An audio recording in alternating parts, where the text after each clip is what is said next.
Thank you for tuning in to Podcast VAs Philippines, the biggest community for Filipino podcast virtual assistants and podcasters alike, created to connect podcasters and podcast producers, as well as help aspirants learn more about podcasting and podcast management. To join our exclusive Facebook group, search Podcast VAs Philippines dahil sama-sama tayo rito. And you don't need to take your podcast journey alone. Podcast VAs Philippines is powered by Zencaster, the first web-based platform that records high-quality audio and now video, because internet dropouts should not affect the quality of your recordings. Sign up for a 100% free hobbyist account or get a 20% off Zencaster's Pro plan for 3 months by using the coupon code PODCASTVAs. I'm sure this is not the first niche that you have tried, no, when it comes to freelancing. But what made you stick to podcasting? What is something about podcasting that you love? RA. So, yung sa akin, bali tatlo yung ko dyan, kumbaga thought process ko when it comes to podcast production. When you're a podcast producer or a manager, you learn, you earn, and you yearn. You learn kasi doon sa mga episodes na ine-edit mo, pinapakinggan mo, di ba, paulit-ulit. Kumbaga na-motivate ka pa na matuto. And syempre, at the same time, you're earning kasi from your clients. And you yearn for more. Like for me, ang niche ko or target market ko for podcast is yung mga course creators, more on personal development niches. Business, doon ako mas nag-spark yung interest ko na topic. So sila yung hinahanap ko na market kasi gusto ko pang matuto ng mga ganong topics from different podcasters. So, yun, learn, you earn, and you earn. How about you, Eloy? Wala ako nung free thought process ni RA, pero galing ako sa isang parang BPO style na pagiging na work from home. Yung parang remote worker yung pinanggalingan ko. And the reason kung bakit talaga ito yung pinili ko is siguro in addition na lang yung parang may free webinar whenever you edit a very, very interesting topic. And then you get to meet a lot of people na akala mo hindi mo makikilala, pero because of the outreach, magkakaroon kayo ng communication and all. Pero ang naging motivation ko talaga is yung pag nanay, ayaw mong nakatali ka sa sa workstation mo. And when I was starting, naging struggle yun. And we are living under the roof of the in-laws Hindi ko siya kayang i-outsource yung pag-aalaga. Pero nakita ko sa podcasting is the only challenge here is talagang to meet the deadline. Pero they do not require for you to be online ng ganitong oras, response ka ng ganitong oras. As long as you meet the deadline, you deliver everything that they need, you publish everything on time, wala namang naging kaso sa management mo, then you can do your own thing after nun. So yun yung nag-ano sa akin. I'd want to stick to tong industry na to kasi it gives me the freedom to take care of the papshi, take care of the daughter, and take care of the household. Ikaw, ano sa'yo? Sa akin, more on selfish reason, ba't ako napastay sa podcasting.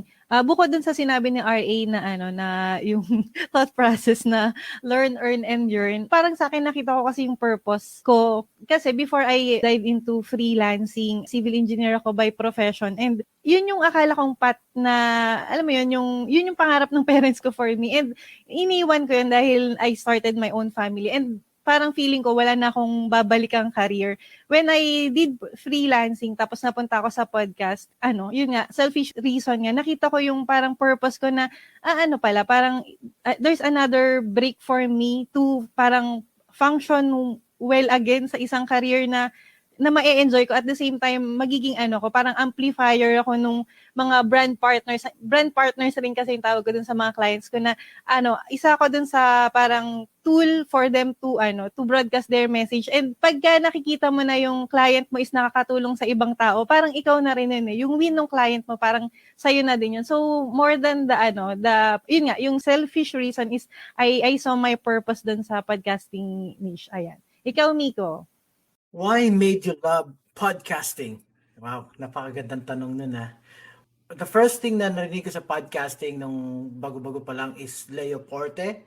So it's 2004. Pero bata pa ako. It's This Week Tech. So after that, yun, na gusto ko yung podcasting. Why? Because podcasts make information personal. So more intimate. So ibig sabihin, it's direct to your listener. So, yun yung maganda sa podcasting, na personal mo siyang sinasabi information sa kanila. Yung kung ano yung knowledge mo. Kaya nga yung iba merong private podcast eh. This is sa target audience mo. You talk to them about paano mo sila matutulungan. So, now and then, lagi ako talagang nakikinig ng different podcast show kasi I learn more. At by podcasting, parang sila yung kumakausap sa'yo. Especially if you're down, and then nakinig ka ng podcast show about motivation. Oo nga no, kaya ko to. So, yun, kaya nagustuhan ko yung podcasting. Uy, Miko, ipasa mo na kay Kai. Oo nga, Kai. kinalimutan mo na ako sige. Okay, anong sabi Ayun. mo?